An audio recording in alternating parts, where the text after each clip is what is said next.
Isa pong Pinoy fraternity sa Alberta ang isa sa mga nangunguna ngayon sa mga humanitarian at community service sa probinsya.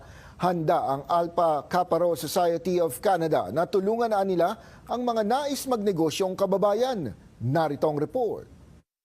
Humigit kumulang 1,000 na ang mga miyembro ng Alpha Kappa Rho Society of Canada sa buong bansa, ayon sa Grand Sceptron ng Alberta na si Alan Brian Mendros. Kami po ay napakaraming mga chapters na dito sa buong Canada.